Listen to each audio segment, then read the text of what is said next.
Welcome to the Mobile Home Park Mastery Podcast, where you will learn how to identify, evaluate, negotiate, perform due diligence on, finance, turn around, and operate mobile home parks. And now, here is your host, the fifth largest mobile home park owner in the United States, Frank Rolfe. You've probably seen the popular film Groundhog Day with Bill Murray. In the movie, no matter what he does each day, alarm clock goes off and he wakes up and repeats the same day over and over again. And in many ways, that's similar to the mobile home park industry. This is Frank Rolfe, the Mobile Home Park Mastery Podcast. We're talking about Back to the Future. I found some magazines recently. I keep almost everything on the industry. I'm a virtual library of industry publications and information. And I found the Manufactured Housing Journal, a whole stack of them from 2010. So I thought I'd look at them to see how things have changed. It's been a full decade. I guess we got some things done, maybe. So what do I see in them? Well, I see the same old sales content. Here's an article called Lessons from Life or Lessons for Sales Success. You know that article will have a whole lot of great content. It talks about that mobile home park managers need intuitiveness, positive attitude, sincerity, practice, preparation. They need to worry about a first impression. Don't give up. Be resilient. Ask and ye shall receive. Be patient. They're talking the same stuff today, right? I can pick any publication out in our industry today and I'll get the same information. So I guess those articles have been regurgitated now for 10 straight years. In fact, I looked at some of my older issues all the way back to 2005. Same article in those too. So I guess on the topics of skills in the mobile home park arena, we really haven't changed much over the years, really. And then I saw another article in here. This one was called MH Industry Converges on Washington to Advance Industry Three-Point Plan. Well, I wonder what the three-point plan was back in 2010. Well, here was the three-point plan the industry was so enthused about. Number one, improve financing. Number two, update the HUD code and keep our homes competitive. And number three, protecting preemption. Have we done any of these things? Well, let's look at it. Improve financing. In the article, they're calling on the government to try and make chattel lending more possible for the end consumer. Well, that never really happened. In fact, if it wasn't for the good folks at 21st Mortgage and Triad and PEP, there really wouldn't be hardly any financing for mobile homes at all. So that didn't happen. Then it says we're going to update the HUD code to keep our homes competitive. Well, do we really care? Did it really happen? Who knows? The industry is always talking about these little minor items on the HUD code. We're going to change this and change that. The end consumer has no idea what we're even talking about, nor does most any park owner. So I can't really say if these things were accomplished or not. The homes look roughly the same as they did a decade ago, both inside and out. Haven't noticed any big changes. So not sure if that HUD code issue got resolved or not, but more than likely nothing happened with that. And then protecting preemption. This whole concept that somehow the federal government will make states like mobile homes and mobile home parks better and therefore allow them to be found everywhere throughout the city, that you can put them on individual lots and you can put them in front of the public library and you can go build a mobile home park next to the junior college. And of course, it's never happened. So once again, nothing has really changed. We're back in a Groundhog Day environment. And then I found an article written by yours truly that appeared in a 2010 edition, and it's titled "The Big Loser Here is the American Public." And in the article, I talk about all the things the U.S. government could do to make mobile home loans more attainable by the resident. All the great things that would happen if they could just do that. All of the families that would have affordable housing. All of the people that would no longer have to live in that dreadful apartment that they've just learned about through self-quarantine is not really a healthy place to be living, but they could be their own homeowner. They could have their own yard. Much higher quality of life. Wouldn't cost the government anything.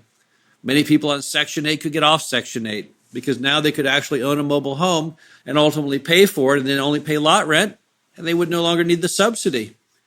But once again, it fell on deaf ears. Nothing ever happened. So why is the mobile home park industry like Groundhog Day? Why can we know seeming positive advancements. Why do things always remain the same? Well, I think there's some very basic reasons. Number one, our business model is very, very simple. People always want to try and reinvent the wheel. They want to find something new to talk about or say. But really, the whole idea of people renting land from you and paying a monthly rent, and you as the owner providing basic utilities, nice common areas, a road free from potholes, that's a very simple business model. It's not the iPhone. It's not building a new, faster, more energy efficient jet engine. It's perhaps one of the most basic, simple business models in the United States. So really, there just isn't a whole lot you can do to perfect it. We work on things, for example, moving the calls coming in off your ads through a system like Who's Calling that can record the call and give you numbers that you can call back and make exit interviews. And those are great, but those are still just minor advancements. So one problem you have is our business model is very, very simple. Another problem you have with the industry is that basically most Americans hate mobile home parks, and they have a very poor stereotypical image of those who live in mobile homes. And because of that very, very negative karma, they don't want to allow new parks to be built, and they don't want to allow a mobile home to go on a residential lot in their neighborhood. You can't blame them. Look at everything the media portrays about mobile home parks. It's all negative. I saw on the Disney Channel recently a cartoon on Disney called Trailer Trouble. In the cartoon, it depicted everyone in the trailer park as either being a criminal or a lowlife or a failure to launch or a drunk, and that's considered humorous by Disney. That's considered a perfectly appropriate modern cartoon. Isn't that amazing in today's politically correct world that you can portray 8% of all Americans who live in mobile home parks as being a lesser class of citizen? And there's no pushback at all. Look at shows like Trailer Park Boys, movies like 8 Mile. Hollywood doesn't have any desire to elevate anyone's impression of people who live in mobile home parks. They find it more fun just to go in and throw in nothing but endless sex and violence, because of course that's what the viewers want. And what the heck, they knew when they saw a mobile home park in the title, or they saw a picture of a mobile home in one of the stills to the program, that it's going to get greater viewership, because everyone always assumes that the mobile home park, well, it's just a bastion of terrible stuff.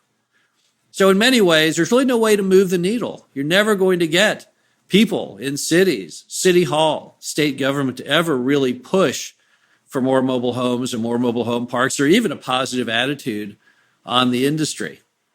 And of course, the manufacturers continue to produce the same product. Mobile home today looks no different than it did back in 2010. We really haven't had any big changes in the product that we have. So there's no real reason people can write any articles that are talking about this new wondrous invention, this new product, because our product just never really changes. So will we ever have new things going on? Are we stuck in this endless Groundhog Day rut as an industry? And the answer is perhaps. But also perhaps over time, the stigma, the barriers to the industry will change. A lot of the reasons that we're stuck in Groundhog Day is our own fault as an industry. We've never been able to put together any form of positive public relations out there. We've never done anything to turn the tide of sentiment from the public against mobile homes and mobile home parks and mobile home park residents. And it's a shame. If you look at the RV industry, they're doing such great things with everything they do. The theme Go RVing has been a fantastic PR campaign. RVs you see in Town & Country magazine, Neiman Marcus catalog. You see them on TV all the time. Nothing but positive commentary. RV industry has done everything correct that the mobile home park industry did not. Their sales go up every year. Every year is a new record sales year. And it's a shame because there was so much potential with mobile homes. We are the cheapest form of housing. We're the most superior form of housing in our price point. We're the only non-subsidized form of affordable housing. Yet we get no credit. We get no visibility. We get no positive karma from anybody. I haven't seen a positive article on the mobile home park industry since I've been in it. I can name you on one hand the positive articles. The New York Times article about Dave and myself in 2014. There was a good Bloomberg article also in 2014. There was the article The Home of the Future by Time magazine a couple years ago. And that's pretty much about it. So do I have confidence that the industry will change going forward? No, I don't have a lot of confidence in it. However, I see some trends I find encouraging. I see a lot of millennials liking the idea of tiny homes. In fact, I see a lot of good publicity for tiny homes. Watch the shows on HGTV. So definitely, we have something going on there. And as a nation, we always have this need for affordable housing. It just keeps growing exponentially.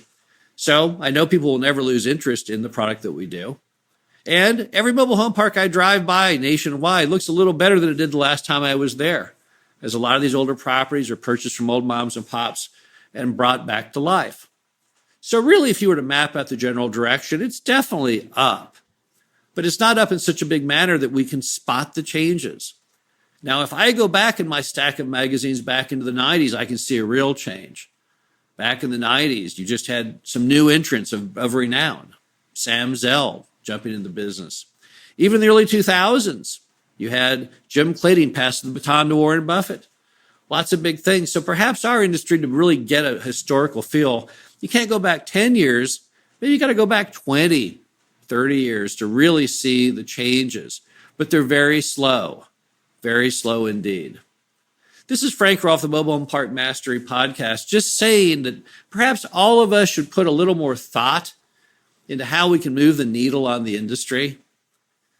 Maybe we need to consult our local politicians, maybe send an email here or there, or maybe more importantly, just explain what we do to other people so they can have a more positive feel for the industry.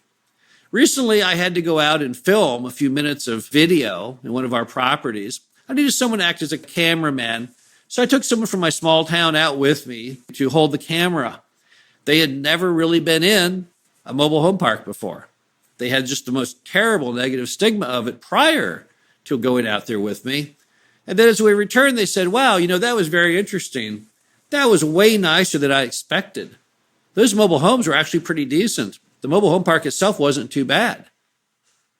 Well, there you go. We have another fan now of the industry. So maybe we can all help to get at least one person a little more interested in what we do, feeling a little bit better about the product, about the quality of life that mobile home parks can provide. And maybe over time we can erase this terrible stigma that we seem to be stuck in decade after decade and make some real positive progress. I would love to see that. I would love to see the end of our Groundhog Day. Even Bill Murray finally broke out of Groundhog Day's rut. Maybe we can too as an industry. This is Frank Rolfe, the Mobile Home Park Mastery Podcast. Hope you enjoyed this. Talk to you again soon. Thank you for listening to the Mobile Home Park Mastery Podcast. Be sure to visit us at mhpmastery.com to subscribe to the show, read our show transcriptions, and access all of our great information on mobile home park investing.